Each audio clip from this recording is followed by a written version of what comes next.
हूँ आपके साथ चित्रा त्रिपाठी। मौलानाओं की मौजूदगी में हमारी मौजूदगी है दूर कर रहे हैं ज्यादातर जो हैदराबाद।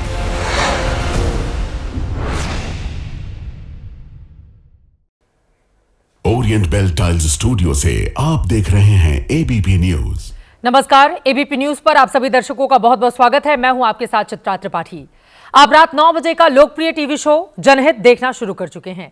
अगले 1 घंटे तक आप बने रहे हमारे साथ बिना ब्रेक के। आज की हर बड़ी खबर हम आपको दिखाने जा रहे हैं। दुनिया के ज्यादातर हिस्सों में आज ईद का त्योहार धूमधाम से मनाया जा रहा है। लोग एक दूसरे को मुबारकबाद दे रहे हैं। सेवइयों की खुशबू से घर घर महक रहे हैं। लोग एक दूसरे को गले लगाकर भाईचारे का संदेश दे रहे हैं। मेरी ओर से भी जनहित और एबीपी न्यूज के दर्शकों को ईद की बहुत बहुत मुबारकबाद। इस समय आप ग्लोब देख रहे हैं टीवी स्क्रीन पर। जनहित में आज के शो की थीम इसी ग्लोब पर है। ग्लोब मतलब दुनिया। और ईद के दिन जो सियासत हुई उसे हमने आप तक आसानी से पहुंचाने के लिए इसी ग्लोब का सहारा लिया है। दुनिया में ईद का त्योहार मनाया जा रहा है, लेकिन देश में क्या हो रहा है, थोड़ी देर में इस ग्लोब के गणित को आपको विस्तार से समझाने वाले हैं। ईद के दिन हमारे मुस्लिम भाई सुबह सुबह नमाज के लिए निकले, जिसे नमाज ईद कहा जाता है। पूरे देश में ईद उल फितर मनाया गया। देश की सबसे बड़ी जामा मस्जिद में भी नमाज पढ़ी गई, लोग गले मिले। किसी शायर की लाइनें हैं, ईद का चांद तुमने देख लिया, आज चांद की ईद हो गई होगी। कुछ ऐसे ही जज्बातों के साथ ईद पर बधाइयों की रस्में निभाई गईं। चांद तो कल वैसा ही दिखा जैसा हर बार होता है, लेकिन इस बार भारत में ईद कई मायनों में अलग रही। लेकिन देश में इस बार की ईद हर बार की ईद से अलग क्यों रही, इसकी बात आज हम जनहित में विस्तार से आपके सामने रखेंगे। बात उन तथाकथित मजहबी ठेकेदारों की होगी जो मुस्लिमों के सियासी रहनुमा बनने का दावा करते हैं। वक्फ संशोधन बिल के खिलाफ उन्होंने देश में जो माहौल बना रखा है, क्या वो महज वोटों की ठेकेदारी है या फिर वाकई में जमीनी जिम्मेदारी है? आज जनहित में वोटों के उन ठेकेदारों का एजेंडा एक्सपोज करेंगे जो ईद के त्योहार को भी अपनी सियासत का साधन बनाने से नहीं चूके। जनहित की शुरुआत हमने घूमती हुई दुनिया से की। चांद की रोशनी में आपको धरती की एक झलक दिखाई, लेकिन इस धरती पर कुछ ऐसा भी हो रहा है जो आप इसे घूमती अवस्था में नहीं देख सकते। उसके लिए हमें धरती को थोड़ा रोकना होगा। उसी के बाद हम वो दिखा पाएंगे जो आज जनहित में हमारी कवर स्टोरी है। ज्यादा नहीं, बस 5 बार धरती रोककर कुछ दिखाने वाले हैं। मालदीव एक स्वतंत्र देश, 298 वर्ग किलोमीटर में फैला हुआ। फिर सिंगापुर देखिए, यह भी दक्षिण पूर्व का एक देश है, सिर्फ 728 वर्ग किलोमीटर में फैला हुआ। बहरीन, यह भी एक देश है, 780 वर्ग किलोमीटर इसका क्षेत्रफल है। यह मॉरिशस है, एक देश, महत्वपूर्ण देश, 2040 वर्ग किलोमीटर में फैला हुआ। अब लग्जमबर्ग देखिए, यूरोप का देश, 2586 वर्ग किलोमीटर में फैला हुआ।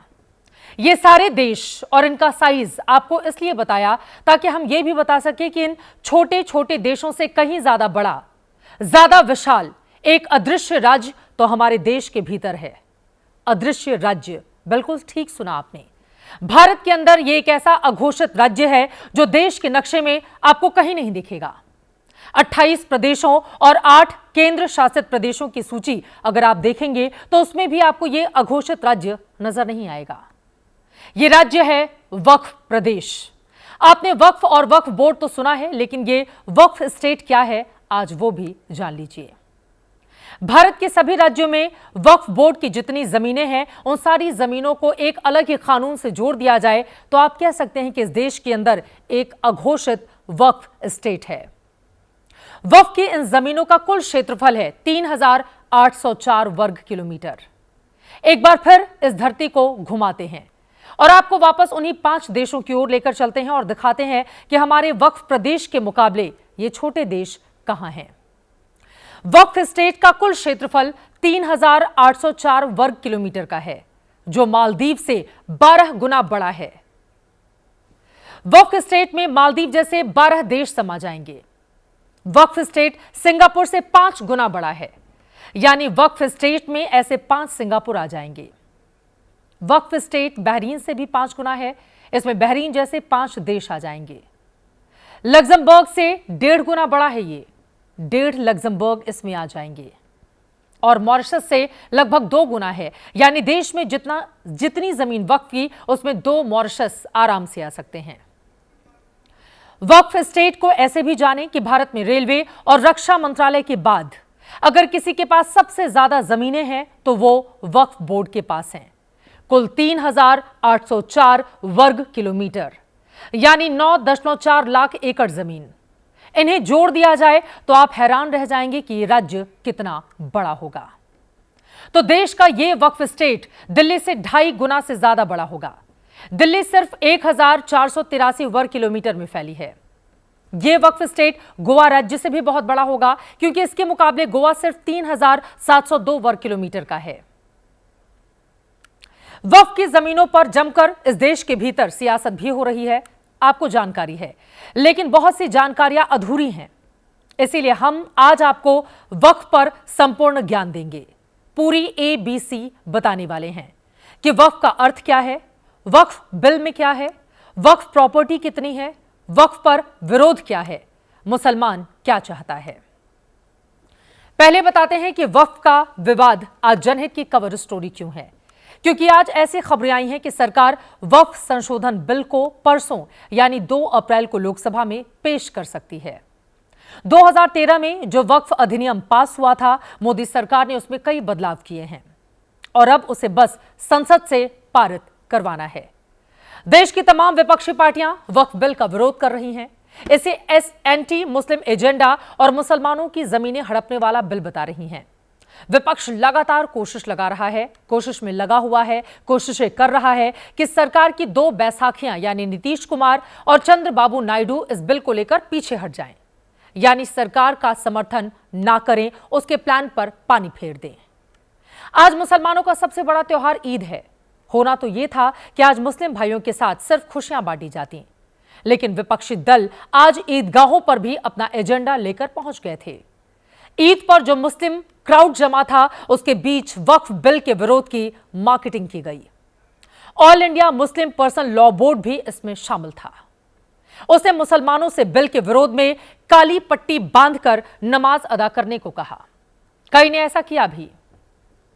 सबसे पहले एक रील में आज का पूरा सीन देखिए, उसके बाद वक्फ बिल क्या, क्यों और किस लिए जैसे मुद्दों पर विस्तार से देंगे जानकारी।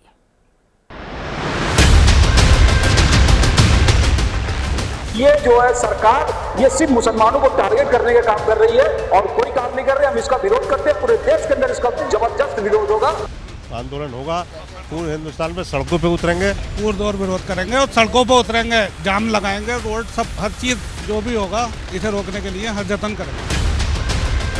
जो एक्ट ला रहे हैं इससे सिर्फ और सिर्फ देश का माहौल खराब होगा। ये मोदी जी ईद की किट दे रहे हैं, वो किट ना देके हमारा बिल संशोधन वापस दे दें।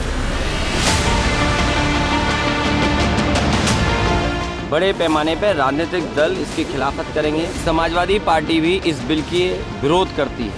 सदन में जब आएगा इसका विरोध होगा। ये जो वक्फ एक्ट है, 1 इंच वक्फ की जमीन छीनी नहीं जाएगी। हाँ, वक्फ की जायदाद पे आप कब्जा भी नहीं कर पाएंगे। कौन सा ऐसा प्रोविजन है इस बिल में जो वक्फ को बचाएगा? आप तो वक्फ को खत्म करना चाह रहे हैं। ये तो इसका नाम रखना चाहिए लुटेरा वक्फ कानून। ये तो कुछ लोग हैं जो वक्फ प्रॉपर्टी को कब्जा करके रखा हुआ है, वो ही लोग विरोध कर रहे हैं। मस्जिदें वक्फ हैं, मदरसे वक्फ हैं, कब्रिस्तान वक्फ हैं, ईदगाहें वक्फ हैं। वक्फ को नुकसान पहुंचने का मतलब ये है कि इन सब चीज़ों को नुकसान पहुंचेगा। मुझे लगता है all India Muslim personal law board की ये सोची समझी रणनीति है। सैफुल्ला या ओवैसी कह रहे हैं हमारी मस्जिदें छिन जाएंगी, कब्रिस्तान छिन जाएंगी, खानकाह छिन जाएंगी। बिल्कुल नहीं, बिल्कुल नहीं। आदर नीतीश कुमार जी, चंद्रबाबू नायडू जी, जो लोग बीजेपी के सहयोगी हैं, जो वो क्या करते हैं इस बिल पर? हिम्मत है तो इस बिल का विरोध कीजिए और नहीं तो नतमस्तक होकर के सीधे बीजेपी में विलय कर लीजिए। तो वक्फ की जमीनों पर जमकर सियासत हो रही है, आपको पता ही है, लेकिन बहुत सी जानकारियां अधूरी हैं। इसीलिए हम आज आपको वक्फ पर संपूर्ण ज्ञान देने जा रहे हैं। पूरी ABC विस्तार से बताने जा रहे हैं। वक्फ का अर्थ क्या है, वक्फ बिल में क्या है, वक्फ प्रॉपर्टी कितनी है, विरोध क्या है, मुसलमान चाहते क्या हैं। पहले बता दें कि वक्फ का विवाद आज जनहित की कवर स्टोरी क्यों है, क्योंकि जिस तरह की परिस्थिति देश के भीतर बनी हुई है उसने बहुत सारे सवालों को जन्म दिया है। वक्फ और उसका पेंच यहां से समझिए। वक्फ क्या, हल्ला क्यों है मचा? वक्फ एक अरबी शब्द है जिसका अर्थ है रोकना या स्थिर करना। वक्फ का मतलब है धार्मिक कार्यों के लिए कोई चीज दान करना, ऐसी चीज जो अल्लाह को समर्पित हो, जिसकी बिक्री नहीं हो सके। और इसी वक्फ शब्द का एक सिरा पकड़कर वक्फ कानून और वक्फ बोर्ड बनाया गया। इसका इतिहास भी जानिए। 1947 में जब देश का बंटवारा हुआ तो हिंदुस्तान से काफी संख्या में मुसलमान अपनी संपत्ति छोड़कर पाकिस्तान चले गए। जो जमीन जायदाद यहां छूटी उन पर सरकार का हक होना था, पर नहीं हुआ। इन्हें अघोषित रूप से खुदा के बंदों की संपत्ति मान लिया गया। 7 साल बाद संसद ने वक्फ एक्ट 1954 नाम से कानून बनाया। इसी के साथ इन संपत्तियों की देखरेख के लिए एक कानूनी संस्था भी बनाई गई जिसे वक्फ बोर्ड का नाम दिया गया। 1955 में कानून में संशोधन हुआ। यह हुआ कि हर राज्य में भी वक्फ बोर्ड बनाए जाएंगे। आज देश भर में 32 वक्फ बोर्ड हैं जो इन संपत्तियों पर काबिज हैं। कई राज्यों में शियाओं के अलग और सुन्नी मुस्लिमों के अलग अलग वक्फ बोर्ड हैं। इन वक्फ बोर्ड को किसी जमीन या संपत्ति को लेने और ट्रांसफर करने का कानूनी अधिकार दिया गया। बोर्ड को किसी के खिलाफ कानूनी नोटिस जारी करने का भी अधिकार दिया गया। किसी ट्रस्ट से ज्यादा ताकत बोर्ड को दी गई। वक्फ कानून और बोर्ड को पारदर्शी बनाने के लिए बाद में इसमें 1995 और 2013 में 2 बार और संशोधन किए गए। लेकिन विवाद की पिक्चर पिछले कुछ वर्षों में शुरू हुई, जब वक्फ संपत्ति के नाम पर मनमानी सामने आने लगी। किसी भी संपत्ति को वक्फ संपत्ति बताने के दावे किए जाने लगे। बहुत पुराने विवादों में जाएंगे तो बात बहुत लंबी हो जाएगी, इसीलिए ताजा मामला ही ले। जब प्रयागराज में सदियों से होते आ रहे महाकुंभ मेले की जमीन को हाल ही में एक मौलाना ने वक्फ की संपत्ति मुस्लिम प्रॉपर्टी बता दिया।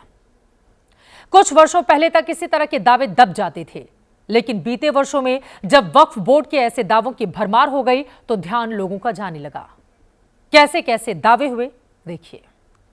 दिल्ली में 200 से अधिक संपत्तियां जो केंद्र सरकार के नियंत्रण में हैं, वक्फ बोर्ड ने इन्हें अपनी संपत्ति बता दिया। गुजरात का द्वारका देवभूमि वक्फ बोर्ड ने यहां के 2 द्वीपों को वक्फ की संपत्ति बता दिया। तमिलनाडु में थिरुचेंथुरी गांव में लोग जमीन बेचने चले तो वक्फ बोर्ड ने रोक दिया, कहा पूरा गांव वक्फ की संपत्ति है। दिसंबर 2024 में महाराष्ट्र में लातूर के गांव में 300 एकड़ भूमि पर दावा ठोक दिया, कहा गया वक्फ की संपत्ति है। सूरत की शिव शक्ति सोसाइटी को वक्फ बोर्ड ने अपने नाम रजिस्टर करा लिया। नमाज की शुरुआत कर दी गई, कहा गया वक्फ की संपत्ति है। यूपी में राजस्व विभाग की 10,000 हेक्टेयर जमीन को वक्फ बोर्ड ने वक्फ की प्रॉपर्टी घोषित कर दिया। पटना के गोविंदपुर गांव को नोटिस भेजा गया, कहा गया गांव वक्फ की प्रॉपर्टी है, हिंदू 30 दिन में जमीन को खाली कर दें। एक बार देखें कि वक्फ के पास देश में इस वक्त कितनी संपत्ति है, कितने एकड़ में फैली है, इसकी कीमतें क्या हैं। हम पहले ही आपको बता चुके हैं कि देश में वक्फ की संपत्ति का कुल क्षेत्रफल 3,804 वर्ग किलोमीटर है। इतने इलाके में वक्फ बोर्ड के पास पूरे देश में 8,90,000 संपत्ति हैं। इन पर मस्जिदें, ईदगाह, खाली जमीनें भी हैं। इस पूरी संपत्ति का बाजार मूल्य आज के हिसाब से 1,20,000 करोड़ रुपए होने का अनुमान है।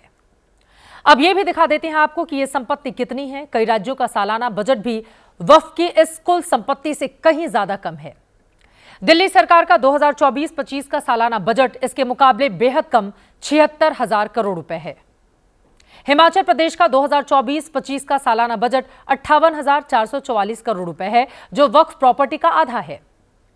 बीएमसी का सालाना बजट कई राज्यों से ज्यादा है, लेकिन वक्फ बोर्ड की प्रॉपर्टी से तोलें तो फिर उसका आधा है। गोवा सरकार का 2024-25 का सालाना बजट 26,765 करोड़ रुपए है, जो वक्फ प्रॉपर्टी का 1/5 है। और देश का केंद्रीय शिक्षा बजट भी अगर देख लिया जाए, जो साल 2024-25 में 1,25,638 करोड़ रुपए है, वक्फ बोर्ड की प्रॉपर्टी से बस 5,500 करोड़ रुपए ज्यादा है। यानी वक्फ बोर्ड के पास ना जमीन की कमी है, ना पैसों की कमी है। कमी है तो सिर्फ ट्रांसपेरेंसी यानी कि पारदर्शिता की। और सवाल है कि इरादों पर वक्फ बोर्ड क्यों किसी भी संपत्ति पर अपना हाथ रख देता है, क्यों उसे अपनी मिल्कियत साबित करने लगता है। सवाल यह भी है कि वक्फ बोर्ड को यह अनलिमिटेड और अजीबोगरीब पावर आखिर मिल कैसे गई। कोई इसके खिलाफ अपील क्यों नहीं कर सकता, करेगा भी तो उसी की अदालत में कर पाएगा जहां जज भी वक्फ बोर्ड का ही होगा। इन्हीं विरोधाभासों को मिटाने के लिए सरकार ने वक्फ संशोधन बिल तैयार किया है। यह बिल एक लंबी प्रक्रिया से होकर गुजरा है। इस पर बाकायदा ज्वाइंट पार्लियामेंट्री कमेटी यानी जेपीसी बनाई गई। उसमें दूसरे पक्षों के ऐतराज सुने गए। कई बार बैठक में हंगामे की नौबत भी आई। पानी के गिलास उछाले गए, नारेबाजी की गई, सदस्यों को बाहर तक करना पड़ा। अब आगे बढ़ते हुए आपको दिखा देते हैं कि वक्फ बिल पर जो पुराना कानून है और जो नया बिल सरकार ने तैयार किया है उसमें क्या अंतर है, किन किन चीजों में बदलाव किया गया है। पुराने कानून के तहत वक्फ बोर्ड किसी जमीन पर दावा करता है तो व्यक्ति सिर्फ वक्फ ट्रिब्यूनल में ही अपील कर सकता है। नए कानून के तहत जमीन पर दावा करने वाली ट्रिब्यूनल के अलावा revenue court, civil court, high court में भी अपील किया जा सकेगा। पुराने कानून के तहत ट्रिब्यूनल कोर्ट का फैसला अंतिम होता है, उसे चुनौती नहीं दी जा सकती। नए कानून में यह होगा कि वक्फ ट्रिब्यूनल के फैसले को हाई कोर्ट में चैलेंज किया जा सकेगा। पुराने कानून के तहत जिस जमीन पर मस्जिद या कोई भी इस्लामिक संस्थान हो वो वक्फ की संपत्ति हो जाती है, उसकी प्रॉपर्टी मान ली जाती है। नए कानून में यह होगा कि जब तक वक्फ को जमीन दान में नहीं हो वो वक्फ की नहीं होगी, भले ही उस पर मस्जिद हो। वक्फ बोर्ड के पुराने कानून के तहत बोर्ड में महिलाओं और किसी दूसरे धर्म के व्यक्ति की एंट्री नहीं होगी। नए कानून में यह होगा कि वक्फ बोर्ड में 2 महिलाएं होंगी, अन्य धर्म के 2 लोगों की भी बोर्ड में एंट्री करवाई जाएगी। Once a Waqf always a वक्फ, यानी एक बार जो वक्फ का हो गया वो हमेशा के लिए वक्फ का हो गया। देश ने अभी तक जो देखा उसमें वक्फ बोर्ड का यही सिद्धांत दिखा है। आरोप लग रहे हैं कि वक्फ संशोधन कानून मोदी सरकार का मुस्लिम उत्पीड़न का नया बहाना है। एक डर फैलाया जा रहा है कि इसके जरिए सरकार मस्जिद, ईदगाहों, मजारों, इबादत गाहों पर अपना कब्जा करना चाहती है।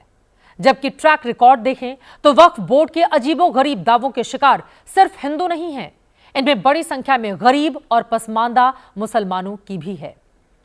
वक्फ मैनेजमेंट सिस्टम ऑफ इंडिया यानी कि वामसी के पोर्टल पर 58,000 से ज्यादा शिकायतें दर्ज हैं। वक्फ बोर्ड में इस समय संपत्ति के 12,700 से अधिक मामले हैं। वक्फ ट्रिब्यूनल में 40,951 मामले लंबे समय से चल रहे हैं। इनमें 9,942 मामले मुस्लिम समुदाय के लोगों ने ही वक्फ बोर्ड पर दायर किए हुए हैं। यह आंकड़ा हमने कई रिपोर्ट से निकाला है जो बताता है कि वक्फ कानून और वक्फ बोर्ड की मनमानी का वास्ता किसी एक मजहब से नहीं है।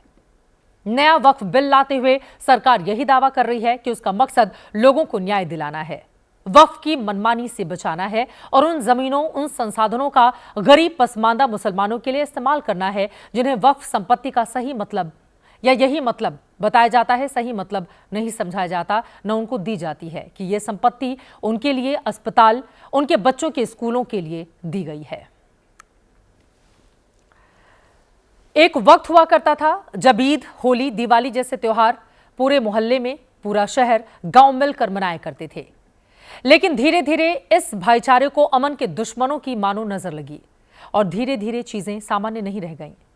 बावजूद इसके ईद के मौके पर आज जयपुर से जो तस्वीरें सामने आई हैं वो अमन के दुश्मनों के लिए एक पैगाम है, एक नसीहत है। जयपुर के ईदगाह मैदान में बड़ी संख्या में सुबह नमाजी ईद की नमाज के लिए जमा हुए थे। इस दौरान हिंदू मुस्लिम एकता कमेटी से जुड़े लोगों ने नमाजियों पर फूलों की बारिश की। तस्वीरें सोशल मीडिया पर खूब वायरल हुई, चर्चा होने लगी। जिन लोगों ने फूल बरसाए उनमें से कुछ ने भगवा कपड़े भी पहने हुए थे। सोशल मीडिया पर लोग कह रहे हैं कि यही तो है हिंदुस्तान। आज के दिन का यह सबसे सुंदर और सुकून देने वाला वीडियो है।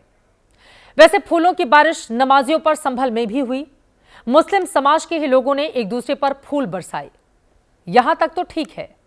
लेकिन आज देश के कई इलाकों से इस मौके पर कुछ और तस्वीरें सामने आई जिससे भाईचारे के उत्सव वाले रंग को फीका करने की कोशिश की है। देश के कई इलाकों में प्रशासन ने सख्ती कर रखी थी।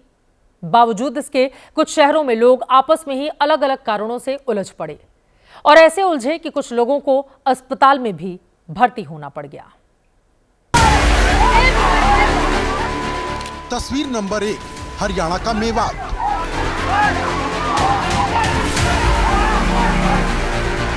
तस्वीर नंबर 2, राजस्थान का टोंक।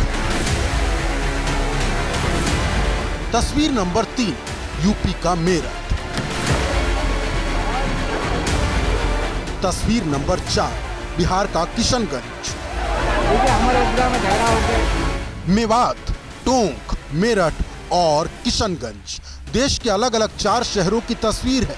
ईद के दिन अलग अलग कारणों से इन चारों शहरों में तनाव का माहौल बन गया। कहीं लोग आपस में भिड़े तो कहीं पुलिस वालों से कहा सुनी हो गई।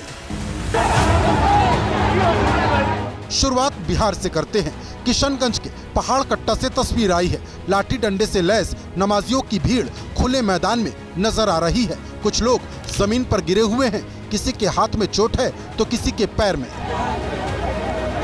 किसी का घुटना फ्रैक्चर हुआ तो किसी की केहूनी में चोट आई है। कहानी कुछ यूं है। ये जो भीड़ है बिहार और बंगाल के बॉर्डर वाले गांव की है। रतनपुर के ईदगाह मैदान में बंगाल और बिहार के मुस्लिम नमाज पढ़ने जमा हुए थे। परमिशन के हिसाब से पहले बंगाल के मुस्लिमों को नमाज पढ़नी थी, बाद में बिहार का नंबर आता। लेकिन बंगाली मुसलमान तय समय से ज्यादा वक्त तक नमाज पढ़ने लगे। बिहारी मुस्लिमों का सब्र जवाब दे गया और फिर आपस में ही हिसाब हुआ लाठी डंडों के साथ। आपके मन में सवाल होगा कि पढ़ने नमाज गए थे तो फिर इतने मोटे मोटे बांस और लाठी डंडे कहां से आ गए? तो ये तस्वीर देखिए। सरकार ने पेड़ों की सुरक्षा के लिए बांस की जो जाली बनवाई थी, उसी बांस को इन लोगों ने लड़ाई का हथियार बनाया और फिर दे दनादन शुरू हो गया। इक्के दुक्के पुलिस वाले थे जो चाहकर भी कुछ नहीं कर पाए। बाद में भारी संख्या में जब पुलिस की टीम पहुंची तब जाकर मामला काबू में आया। बवाली अपने अपने घर लौट गए। अब अगली तस्वीर देखिए। यूपी के मेरठ से आई है। मेरठ की इन तस्वीरों में मुस्लिम समुदाय के 2 गुट आपस में भिड़े हुए हैं। रेलिंग की इस लक्ष्मण रेखा के एक तरफ एक गुट तो दूसरी तरफ दूसरा गुट था। एक दूसरे पर जमकर पत्थर फेंके गए। इस दौरान रेलिंग की दूसरी तरफ खड़े टोपी वाले ने बंदूक से गोली चला दी।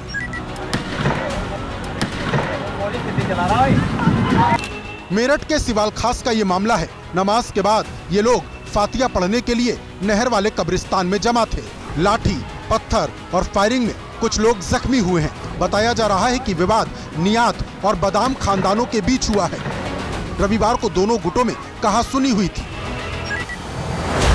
मेरठ की तरह ही 2 गुटों में भिड़ंत की तस्वीर हरियाणा के मेवात से भी सामने आई है। खेत में ही मुस्लिमों के 2 गुटों में लाठी डंडे चलने लगे। गालियां इतनी कि हमने उसे बीप कर दिया है। लाठी डंडों की इस जंग में दर्जन भर से ज्यादा लोगों को चोट लगी है। बताया जा रहा है कि नूह में 2 गुटों की आपसी रंजिश का ये नतीजा है। दोनों में पहले से विवाद चल रहा है। आज ईद के मौके पर आमने सामने हुए तो मारपीट हो गई। बाद में पुलिस ने पहुंचकर मामले को काबू में किया। राजस्थान के टोंक से जो तस्वीर आई है उसकी कहानी थोड़ी अलग है। यहाँ नमाज पढ़ने के बाद जुलूस निकालने के लिए भीड़ सड़क पर जमा हो गई तो पुलिस के पसीने छूट गए।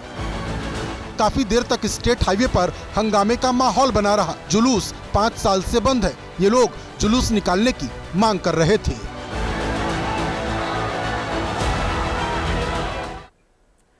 ईद मनाने के लिए सड़कों पर उतरी भीड़ में आज कुछ ऐसे लोग भी थे जो भीड़ की आड़ में अपना एजेंडा चला रहे थे। आज जश्न के बीच मिडिल ईस्ट के मुस्लिम देश फिलिस्तीन का झंडा और उनका एजेंडा भारत की सड़कों पर भी देखने को मिला। तस्वीर नंबर 1, सहारनपुर में भारत के झंडे के साथ फिलिस्तीन का झंडा। तस्वीर नंबर 2, मेरठ में फिलिस्तीन के समर्थन में पोस्टर।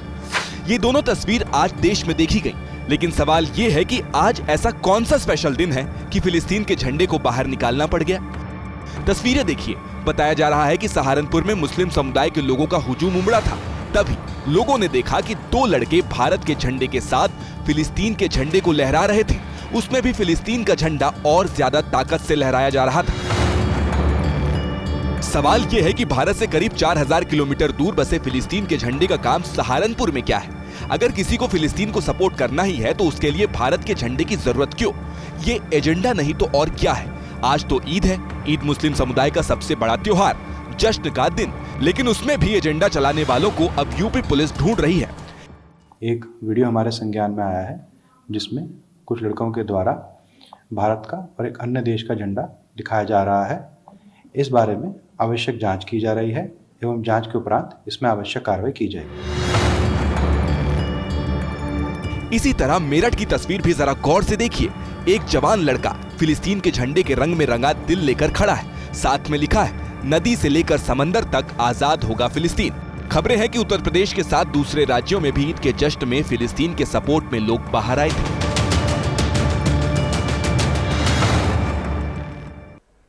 ईद के दिन फिलिस्तीन के झंडे का क्या काम, लेकिन आपने देखा अब पुलिस पूरे मामले की तफ्तीश कर रही है। जैसे जानकारी सामने आएगी एबीपी न्यूज आप तक पहुंचाएगा। आगे बढ़ते हुए अब वक्त हो गया है आज के जनहित स्पेशल का।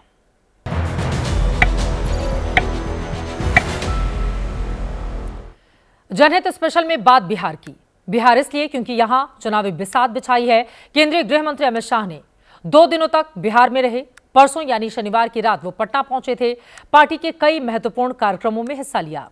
शनिवार की देर रात तक पार्टी दफ्तर में बड़ी बैठकें की, कार्यकर्ताओं को चुनावी टिप्स दिए। रविवार को उन्होंने एनडीए के नेताओं के साथ सीएम हाउस में साझा बैठक भी की। गृह मंत्री के इस दौरे के बाद उम्मीद की जा रही थी कि बिहार के कई सियासी सवालों के जवाब मिल जाएंगे, लेकिन लगता नहीं कि ऐसा हुआ है। सवाल यह कि बहुमत मिला तो क्या नीतीश ही होंगे मुख्यमंत्री, इससे पर्दा नहीं उठा। ज्यादा सीटों पर बीजेपी लड़ेगी या फिर जेडीयू, इसका जवाब आना भी बाकी है। जो पहला सवाल है उसके आधे हिस्से का जवाब बीजेपी के नेता पिछले कई दिनों से दे रहे हैं। बीजेपी का हर नेता यह कहने लगा है कि नीतीश कुमार के नेतृत्व में ही चुनाव लड़ा जाएगा। सहयोगी दलों में चिराग पासवान से लेकर जीतन राम मांझी तक यही बात पहले भी कहते रहे हैं। अमित शाह के दौरे के दौरान उन्होंने भी इसे दोहराया है। लेकिन सवाल तो यह है कि चुनाव का चेहरा होगा कौन, बात तो उसके बाद की है। बहुमत मिला तो क्या नीतीश कुमार ही फिर से होंगे मुख्यमंत्री या फिर नहीं होंगे? इस सवाल का जवाब डंके की चोट पर कोई नहीं दे रहा। गृह मंत्री अमित शाह ने कल पटना और गोपालगंज में 2-2 जगहों पर भाषण दिया। पटना के कार्यक्रम में उन्होंने नीतीश और नेतृत्व को लेकर जो कहा उसे एक बार आपको जरूर सुनना चाहिए।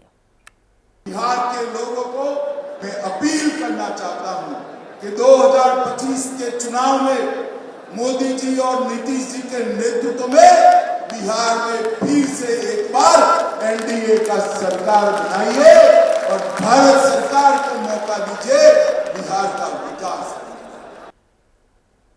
अमित शाह के शब्द हैं कि मैं अपील करना चाहता हूं कि 2025 के चुनाव में मोदी जी और नीतीश जी के नेतृत्व में एक बार फिर एनडीए की सरकार बनाइए और भारत सरकार को मौका दीजिए बिहार के विकास को करने का। गृह मंत्री अमित शाह ने नेतृत्व के लिए मोदी और नीतीश दोनों नेताओं के नाम लिए। चाहते तो वो साफ साफ सीधे शब्दों में ये कह सकते थे कि 2025 में फिर से नीतीश जी को ही मुख्यमंत्री बनवाइए, लेकिन उन्होंने ऐसा नहीं कहा और बहस की गुंजाइश कायम रखी। की गुंजाइश इसलिए बनी हुई है क्योंकि बिहार बीजेपी के कई नेता ये बात कह चुके हैं कि चुनाव के बाद संसदीय बोर्ड नेता का नाम तय करेगा। यानी अब तक कोई सीधे तौर पर ये नहीं कह रहा कि बहुमत मिला तो नीतीश कुमार ही बिहार के मुख्यमंत्री होंगे। हर कोई चुनाव उनके नेतृत्व में लड़ने की ही बात कर रहा है। अब चुनाव बाद की स्थिति पर सवाल अहम क्यों है और बार बार ये चर्चा क्यों हो रही है कि नीतीश भले ही चेहरा हैं, लेकिन बहुमत मिला तो मुख्यमंत्री बीजेपी किसी और को बनाएगी? इस सवाल का जवाब 2 चेहरों में छिपा हुआ है। पहला चेहरा मध्य प्रदेश के सीएम रहे शिवराज सिंह चौहान का है और दूसरा चेहरा महाराष्ट्र के सीएम रह चुके एकनाथ शिंदे का। 2023 में जब एमपी में चुनाव था तब शिवराज सिटिंग सीएम थे। चुनाव में चेहरा भी वही थे। लाडली बहना सुपरहिट था, बावजूद इसके शिवराज सिंह चौहान को सीएम नहीं बनाया गया। उसी तरह पिछले साल महाराष्ट्र में शिवसेना के एकनाथ शिंदे सीएम थे, उन्हीं के नेतृत्व में चुनाव लड़ा गया, लेकिन सीएम आज की तारीख में देवेंद्र फडणवीस हैं। ऐसे में ये जो नेतृत्व शब्द है इसका अर्थ व्यापक है, बहुत बड़ा दायरा है इसका। नीतीश कुमार के नेतृत्व में एनडीए बिहार में चुनाव लड़ेगा। इसका मतलब ये मान लेना कि नीतीश कुमार ही सीएम होंगे, ये अभी जल्दबाजी होगी, क्योंकि जो उदाहरण मैंने आपको अभी बताए हैं वहां के नेतृत्व का क्या हुआ ये आप जान चुके हैं। आरजेडी के नेता अतीत के इसी पन्ने की याद नीतीश कुमार और उनकी पार्टी को बार बार दिला रहे हैं। ये शिंदे जी को भी कहा था महाराष्ट्र में, इसके बाद क्या किया सबको पता है। इस बात का एहसास आदरणीय नीतीश कुमार जी को भी है कि बीजेपी छोड़ेगी नहीं। तो अब ये एनडीए में पूरी तरह से टेंशन और कन्फ्यूजन है। कल एनडीए के नेताओं के साथ मुख्यमंत्री आवास पर बैठक करने गए आदरणीय अमित शाह जी 15-20 मिनटों में ही निकल लिए, उनको पता चल गया है। इसलिए एनडीए में तो खुद ही अनबन चल रहा है। अभी तो शिंदे वाला हालत तो हम लोग कह ही रहे हैं कि वही कहानी नीतीश जी के साथ बीजेपी करने वाली है। अब आपके मन में ये सवाल होगा कि आखिर बीजेपी खुल्लम खुल्ला पहले के चुनावों की तरह साफ साफ ये क्यों नहीं कह रही कि नीतीश कुमार ही बिहार के अगले मुख्यमंत्री होंगे। इसका थोड़ा बहुत जवाब आपको इस वायरल रील में मिल जाएगा जो पिछले कुछ दिनों से खूब चर्चा में है।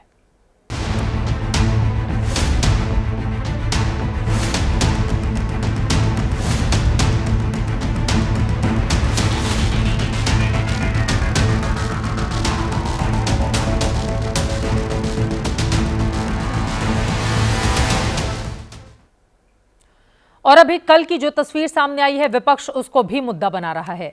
अमित शाह के साथ मंच साझा करते हुए नीतीश कुमार एक महिला लाभार्थी को कैमरे की तरफ चेहरा घुमाने की कोशिश करते हैं, लेकिन इस तस्वीर के अलग अलग मायने निकाले जा रहे हैं क्योंकि डिप्टी सीएम सम्राट चौधरी नीतीश का हाथ छुड़ाने की कोशिश करते कैमरे में दिखाई दे रहे हैं। कहने का मतलब यह है कि जो तस्वीरें इन दिनों नीतीश कुमार के सामने आ रही हैं वो ये बताती हैं कि उनकी तबीयत ठीक नहीं है। विपक्ष आरोप लगा रहा है कि नीतीश बीमार हैं और बीमार व्यक्ति कैसे इतने बड़े प्रदेश का प्रतिनिधित्व कर रहा है। और ये बातें कहीं ना कहीं सही भी हैं। आप याद करें, पिछले साल ओडिशा का चुनाव हुआ, लोकसभा चुनाव के साथ ही वहां पर विधानसभा का भी चुनाव हो रहा था। इसी बीजेपी ने 78 साल के नवीन पटनायक की खराब सेहत को चुनावी मुद्दा बनाया था। नतीजा ये हुआ कि ओडिशा के लोगों ने नवीन पटनायक की पार्टी को नकार दिया, जबकि नवीन पटनायक की पार्टी कोई चुनाव अब तक नहीं हारी थी। लोकसभा और विधानसभा दोनों में ही बीजेपी जीती और पटनायक की पार्टी हार गई थी। बीजेपी को सेहत की सियासत का अनुभव पुराना है। ओडिशा बिहार में रिपीट न हो जाए बीजेपी बिल्कुल नहीं चाहेगी। हो सकता है इसलिए नीतीश के नाम का खुलेआम ऐलान बीजेपी ना कर पा रही हो, समय और परिस्थिति का इंतजार कर रही हो। क्या पता बीजेपी अंदर खाने नीतीश को मनाने में जुटी हो। ये तो नीतीश के नाम का सीधे तौर पर ऐलान नहीं करने का पहला कारण है। दूसरा कारण जिसका बारीक विश्लेषण हमने किया है, जिसके बारे में हमने ग्राउंड से जानकारी जुटाई है, पुराने अनुभवों का आकलन किया है, उसके मुताबिक एक खतरा बीजेपी के सामने इस बात का भी है कि अगर बतौर सीएम नीतीश के नाम का ऐलान बीजेपी करती है तो फिर उसके कोर वोटर, जमीनी कार्यकर्ता नाराज भी हो सकते हैं। बिहार की सियासत की जमीनी समझ रखने वाले मानते हैं कि 20 सालों के शासन के बाद नीतीश कुमार के खिलाफ एंटी इनकम्बेंसी तो है ही, और चूंकि कोई व्यक्ति इतने लंबे साल तक शासन करता है तो फिर एंटी इनकम्बेंसी का होना आम बात भी है। लेकिन जानकार मानते हैं कि नीतीश के खिलाफ ये एंटी इनकम्बेंसी बीजेपी के कोर वोटरों में है। ये वो वोटर हैं जो बीजेपी को पसंद करते हैं, लेकिन नीतीश के नाम पर इन्हें दिक्कत होती है। बीजेपी का जो जमीनी कार्यकर्ता है वो सालों से अपने सीएम का सपना देख रहा है। ऐसे में बीजेपी अगर नीतीश के सीएम बनने की घोषणा करके चुनाव लड़ती है तो फिर कोर वोटर और जमीनी कार्यकर्ताओं का एक वर्ग घर बैठ सकता है। बीजेपी ऐसी स्थिति इस वक्त बिल्कुल नहीं चाहेगी। हो सकता है यह दूसरी वजह हो कि नीतीश के नाम का खुल्लम खुल्ला ऐलान नहीं करने का, क्योंकि बीजेपी के कोर वोट बैंक पर नजर प्रशांत किशोर जैसे नेताओं की भी है, जिनका क्रेज इस बार सवर्ण युवा वोटरों में काफी ज्यादा दिखाई दे रहा है। बीजेपी नीतीश कुमार के नाम पर खुल्लम खुल्ला खेल भी नहीं सकती, उन्हें नाराज भी नहीं कर सकती, ना ही उनसे दूरी बना सकती है। नीतीश कुमार बिहार की राजनीति के चुंबक है। वो जिधर जाएंगे सत्ता उधर ही जाएगी। 2015 में उन्होंने बीजेपी का साथ छोड़कर आरजेडी का साथ दिया तो आरजेडी सत्ता में आई। 2020 में उन्होंने आरजेडी का साथ छोड़कर बीजेपी का साथ दिया तो बीजेपी सत्ता में आई। असल में नीतीश कुमार के पास एक बड़ा वोट बैंक है। 2014 में नीतीश कुमार ने अपने दम पर बिहार में चुनाव लड़ा था, तब उन्हें 16% वोट मिले थे। माना जाता है कि ये वोट उनके साथ मजबूती से जुड़ा हुआ है। 2015 में 17%, 2019 में 22% और 2020 में 15%, 2024 में 18.5% वोट जेडीयू को मिले थे। बिहार में अति पिछड़ी जातियों के वोट पर नीतीश कुमार की मजबूत पकड़ रही है। इसी वोट के दम पर नीतीश कुमार बिहार की सत्ता के केंद्र में हैं। इस वोट बैंक के लिए जेडीयू में नीतीश के उत्तराधिकारी की भी खोज हो रही है। माना जा रहा है नीतीश के बाद उनके बेटे निशांत जेडीयू की विरासत संभालेंगे। इसी ताकत का असर है कि लालू परिवार की तरफ से उन्हें साथ लाने की कई कोशिशें हो चुकी हैं, कई बार उन्हें ऑफर तक दिया जा चुका है। हालांकि नीतीश कुमार अब लगातार यही कह रहे हैं कि वो गलती से 2 बार उधर यानी आरजेडी की तरफ चले गए थे, अब नहीं जाएंगे। यूं ही नहीं कहा जाता कि राजनीति में कुर्सी की कीमत के बहुत मायने होते हैं और बहुत मायने भी रखती है। बीजेपी फूंक फूंक कर अपने कदम आगे बढ़ा रही है। न तो वो कार्यकर्ताओं को निराश करना चाहती है और न ही नीतीश कुमार को। आगे बढ़ते हुए अब बात नवरात्र के मौके पर दिल्ली में जारी नॉनवेज बैन वाली राजनीति की, जिसमें अब एक और नए चेहरे की एंट्री हो गई है, जिन्होंने दिल्ली सरकार को चिट्ठी लिखकर मांग की है कि दिल्ली में भी वैसी ही गाइडलाइन जारी की जाए जैसे यूपी में योगी सरकार ने कांवड़ यात्रा के दौरान दुकानदारों के लिए जारी की थी। कल से नवरात्रे हैं, बढ़ा के रख लिए, ठीक है बेटा, निवेदन है ना। बढ़िया त्योहार चल रहे हैं, इन 2 के त्योहार हैं और सामने मंदिर भी है, इसमें पूरा बढ़ा के रखना और खोलना नहीं। ये निवेदन कर रहे हैं आपसे, ठीक है, ठीक हो। ये तस्वीरें करीब 1 साल पहले की हैं। तब बीजेपी नेता रविंद्र नेगी पार्षद हुआ करते थे, तो नवरात्र से पहले अपने वार्ड में 9 दिन के लिए मीट की दुकानों को बंद करा दिया करते थे। और रविंद्र नेगी जब पटपड़गंज से विधायक बन गए तो बीजेपी विधायक ने अपनी विधानसभा क्षेत्र में ही नहीं बल्कि पूरी दिल्ली में नवरात्रि के दौरान मांस बिक्री पर बैन की मांग उठा दी। नवरात्रे आ रहे हैं, साल में 2 बार नवरात्रे आते हैं। हम हिंदू लोग हैं, सनातनी लोग हैं। 27 साल बाद सरकार आई है, तो कम से कम हम ये चाहेंगे कि नवरात्रों के पावन व्रत में मंदिरों के आगे दुकानें मांस की बंद रहे। इसके लिए डीएम साहब को पत्र लिखूंगा, इसके लिए मैं डीसी साहब को पत्र लिखूंगा और कम से कम पहले तो पूरी दिल्ली में हो, अगर नहीं तो मेरी विधानसभा में मांस की दुकान बंद रहे, ये मैं पूरी कोशिश करूँगा। लेकिन दिल्ली से बीजेपी विधायक तरविंदर सिंह मारवाह ने रविंदर नेगी से भी 2 कदम आगे जाकर राजधानी में मीट की बिक्री को लेकर नया फॉर्मूला दे दिया है। मेरे हिसाब से तो ये 365 दिन अब कर देनी चाहिए। त्योहार तो नवरात्रे हैं ही, लेकिन ये 365 दिन इसलिए कर देनी चाहिए क्योंकि दिल्ली राजधानी है। मीट की दुकान अंदर मीट बेचो नवरात्रों में, हमें कोई इतराज नहीं। बाहर हम मीट नहीं बेचने देंगे किसी हालत में। अपनी इस मांग के अलावा तरविंदर सिंह मारवाह ने सीएम रेखा गुप्ता को एक चिट्ठी लिखकर पूरी दिल्ली के दुकानदारों के लिए ये दिशा निर्देश जारी करने की मांग भी कर दी है कि नवरात्रि के दौरान दुकानों के आगे मालिक अपने नाम की तख्ती लगाएं। मारवाह ने अपनी चिट्ठी में लिखा, मुख्यमंत्री दिल्ली भर के दुकानदारों को अपनी दुकानों के सामने नेम प्लेट लगाने के लिए दिशा निर्देश जारी करें। इससे नागरिकों को पवित्र वस्तुओं की खरीदारी करते समय सूचित विकल्प चुनने और अपने अनुष्ठानों और मान्यताओं की पवित्रता बनाए रखने में मदद मिलेगी। साथ ही लोगों को पवित्र चीजें खरीदते समय विकल्प चुनने की सुविधा मिलेगी।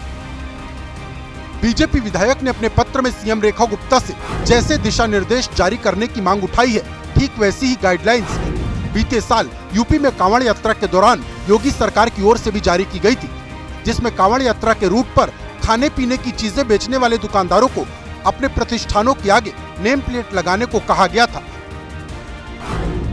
मामला सुप्रीम कोर्ट में गया तो यूपी सरकार के फैसले पर अदालत ने अंतरिम रोक लगाते हुए साफ कर दिया कि दुकानदारों को अपना नाम या पहचान उजागर करने की जरूरत नहीं है।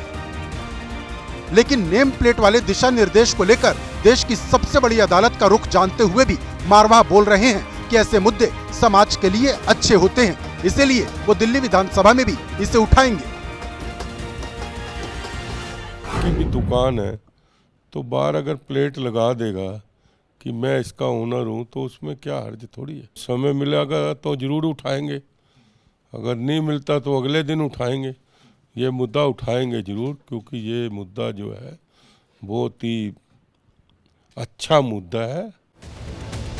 लेकिन विरोधियों का कहना है कि नवरात्रि, नॉनवेज और नमाज जैसे मुद्दों के जरिए बीजेपी नफरती एजेंडा चला रही है। 15 साल दिल्ली के अंदर एमसीडी भारतीय जनता पार्टी के पास रही, कोई भी मीट की दुकान बिना एमसीडी के लाइसेंस के नहीं खोल सकती। तो भारतीय जनता पार्टी तो पहले ये बताए कि इन्होंने मंदिरों के पास मीट की दुकान खुलवाई क्यों? इन्होंने ही खुलवाई ना। और अब जो इतनी नौटंकी कर रहे हैं ये नवरात्र में, अगर मीट को रोकना है तो जो 5 स्टार होटल हैं जहाँ पे लोग मीट खा रहे हैं उनको रोकें। ये छोटे छोटे गरीब लोगों के ठेलों को रोक के क्या आप बहादुरी दिखा रहे हैं? हजारों साल से यहाँ धर्म है, हजारों साल से यहाँ नवरात्र होते हैं और त्यौहार होते हैं। हर आदमी अपने तरीके से, तौर तरीके से बातें करता है। लेकिन ये जब से भारतीय जनता पार्टी और उसके नेताओं ने गंदी राजनीति और उसमें सांप्रदायिकता को मिलाकर धर्म को भी एक तरीके से गलत इस्तेमाल करना शुरू किया है, तब से ये बहुत भयानक चीजें समाज में आ रही हैं।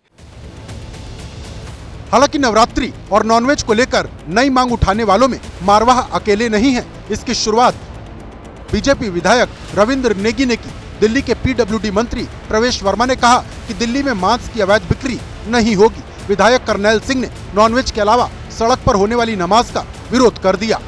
इन मांगों का दिल्ली में बीजेपी के कई विधायक और सांसद भी समर्थन कर रहे हैं, जबकि करीब 2 महीने पहले ही बीजेपी को दिल्ली वालों ने जनादेश काम के नाम पर दिया था। लेकिन दिल्ली में बीजेपी के नेता शायद ये बात भूल गए हैं। आगे बढ़ते हुए अंतर्राष्ट्रीय खबरों का रुख करेंगे और अब बात अमेरिका के राष्ट्रपति डोनाल्ड ट्रंप की, जिन्हें दोबारा राष्ट्रपति बने अभी 3 महीने भी नहीं हुए, लेकिन अब ट्रंप की महत्वाकांक्षाएं उन पर हावी हो रही हैं। ट्रंप अभी से अपने तीसरे कार्यकाल के सपने संजोने लगे हैं। एक ऐसा गैर संवैधानिक सपना जिसे पूरा करने के लिए उन्हें अमेरिका के संविधान से छेड़छाड़ करनी पड़ सकती है। और खतरनाक बात यह है कि वो इसके लिए भी तैयार दिखाई दे रहे हैं। अमेरिकी मीडिया से बात करते हुए ट्रंप ने कहा है कि वो मजाक नहीं कर रहे, वो तीसरी बार भी अमेरिका का राष्ट्रपति बनना चाहते हैं। इतने में सवाल उठा कि अमेरिका का संविधान तो इसकी अनुमति नहीं देता। इतने में ट्रंप ने अपने बयान में कुछ शब्द और जोड़े। कुछ तरीके हैं जिससे ऐसे किया जा सकता है। हालांकि उन्होंने वो तरीका नहीं बताया और बात को घुमा दिया। बस यहीं से इस खबर ने रफ्तार पकड़ ली है। मीडिया रिपोर्ट्स में भी कुछ थ्योरीज भी चली जिसमें ट्रंप के उन तरीकों पर बात हुई जिससे वो आने वाले कई वर्षों तक अमेरिका के राष्ट्रपति बने रह सकते हैं।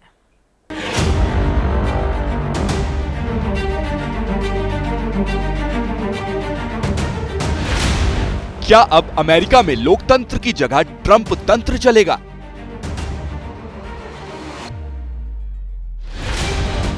क्या अमेरिका में किसी बड़े उलटफेर की प्लानिंग हो रही है? क्या ट्रंप भी पुतिन की तरह हमेशा के लिए सत्ता में बने रहना चाहते हैं?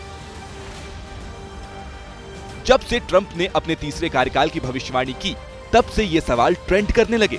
तानाशाही की अटकलें शुरू हुई तो ट्रंप ने अपनी महत्वाकांक्षाओं का बोझ जनता के कंधे पर डाल दिया। No matter how you look at it, we got a long time to go. We have a long time. You know, we have almost 4 years to go. And that's a long time. But despite that, so many people are saying, you've got to run again. They love the job we do. Most importantly, they love the job we do. ये तो पुराना formula है। नेताजी को कुछ करना हो तो जनता का नाम लेकर अपना उल्लू सीधा कर लेते हैं। लेकिन यहाँ एक बात याद रखनी होगी, ट्रंप पैसे वाले हो सकते हैं, ट्रंप के पास पावर हो सकती है, ट्रंप के पास समर्थक हो सकते हैं, लेकिन अमेरिका का संविधान कभी भी ट्रंप को तीसरे कार्यकाल की अनुमति नहीं देगा, क्योंकि संविधान का 22वां संशोधन किसी भी व्यक्ति को 2 बार से ज्यादा राष्ट्रपति बनने की अनुमति नहीं देता। 1951 में हुए इस संशोधन से पहले फ्रैंकलिन डेलानो रूजवेल्ट ही इकलौते ऐसे राष्ट्रपति थे जिन्होंने 4 बार सत्ता का सुख लिया। उनके कार्यकाल के बाद ही अमेरिका में 2 बार तक राष्ट्रपति बनने की लिमिट आ गई। अभी पावर में है डोनाल्ड ट्रंप। अगर उन्हें तीसरी बार राष्ट्रपति बनना है तो अमेरिकी संविधान में संशोधन करना पड़ेगा। ये कितना मुमकिन है, आइए समझते हैं। इस समय उनके पास मेजॉरिटी तो है रिप्रेजेंटेटिव्स और सेनेट में, लेकिन अभी वो नहीं है जो उनको मिलनी चाहिए 2/3 मेजॉरिटी। एक बार उनको वो मिल जाए या फिर दूसरी तरफ के लोग भी कहें कि भाई ये आदमी अमेरिका को फिर से महान बना रहा है, हो सकता है। चलिए एक बार को मान लेते हैं कि ट्रंप संविधान में संशोधन नहीं कर सकते, लेकिन वो तरीका कौन सा है जिसका जिक्र कर ट्रंप सत्ता में बने रहने की बात कर रहे हैं? तो मीडिया रिपोर्ट्स के मुताबिक थ्योरी चल रही है कि अगर ट्रंप 2028 के चुनाव में उपराष्ट्रपति के पद के लिए लड़े और उदाहरण के लिए राष्ट्रपति के लिए जेडी वेंस लड़ लें, जेडी वेंस चुनाव जीत जाए और फिर शपथ के बाद रिजाइन दे दें तो ऑटोमेटिकली ट्रंप राष्ट्रपति की कुर्सी संभाल लेंगे। लेकिन धैर्य रखिए, अमेरिका का संविधान इतना भी कच्चा नहीं। अमेरिका के 12वें संविधान संशोधन के मुताबिक जो व्यक्ति राष्ट्रपति पद के लिए संवैधानिक तौर से अयोग्य होता है वो संयुक्त राज्य अमेरिका में उपराष्ट्रपति पद के लिए चुनाव नहीं लड़ सकता है। ऐसे में ट्रंप की शायद ये ट्रिक भी काम ना आए। यानी यहां भी ट्रंप की दाल नहीं गलेगी, लेकिन जैसे उनके लक्षण हैं उसे देखकर कहा जा सकता है कि ट्रंप सत्ता का सुख भोगते रहने के लिए कुछ ना कुछ तिगड़म जरूर लगाएंगे। ट्रंप को अपने दूसरे कार्यकाल में बिजनेसमैन एलन मस्क का साथ मिला है। पहले एलन मस्क ने उन्हें चुनाव लड़ने के लिए फंडिंग की, अब वो सरकार में भी साथी हैं। सोशल मीडिया पर कई तरह के मीम्स बनते हैं जिसमें यह तंज कसा जाता है कि ट्रंप एलन मस्क के दिमाग से चलते हैं। शब्द एलन मस्क के रहते हैं, उन्हें दुनिया के सामने लाते हैं डोनाल्ड ट्रंप। भारतीय फिल्मों के सीन्स का इस्तेमाल कर भी खूब सारे मीम्स बनाए जा रहे हैं। इन दोनों की जोड़ी के खिलाफ अमेरिका की सड़कों पर अब प्रदर्शन भी शुरू हो गया है। ये तस्वीरें न्यूयॉर्क में टेस्ला ऑफिस के बाहर की आप देख रहे हैं। इन दिनों एलन मस्क खुलकर अपना प्रचार भी कर रहे हैं। उन्होंने विस्कॉन्सिन में एक रैली की जहां उन्होंने 2 वोटर्स को चुना और उन्हें 8.5 करोड़ के चेक दे दिए। वो दुनिया के सबसे अमीर आदमी हैं, उनके लिए 8-10 करोड़ कोई बड़ी बात नहीं है। लेकिन कहीं ऐसा तो नहीं कि एलन मस्क अब ट्रंप के उत्तराधिकारी के तौर पर खुद को स्थापित करने में लगे हुए हैं, क्योंकि 78 साल के ट्रंप 4 साल बाद 82 साल के हो जाएंगे, जबकि एलन मस्क अभी सिर्फ 53 साल के ही हैं। उनके पास ट्रंप से कहीं ज्यादा पैसा भी है और अब वो सरकार के कामकाज को भी करीब से समझ रहे हैं। हो सकता है आने वाले 4 साल बाद ट्रंप के कलेवर का व्यक्ति ढूंढा जाए तो एलन मस्क ही उस लेवल को मैच कर पाए। कहा जा सकता है कि अमेरिका का पॉलिटिकल ड्रामा अगले कुछ वर्षों तक दुनिया को प्रभावित करता रहेगा। और अब आज का जनहित मंत्र। सुख और दुख जीवन में किसी अतिथि की तरह आते जाते रहते हैं। इनसे ज्यादा महत्वपूर्ण है संतोष। अगर आप संतुष्ट हैं तो आप इस संसार में सबसे सुखी हैं। कहा भी गया है, संतोषम परम सुखम। सुख और दुख दोनों के स्विच आपके अपने मन में हैं। इसी के साथ जनहित में आज के लिए बस इतना ही।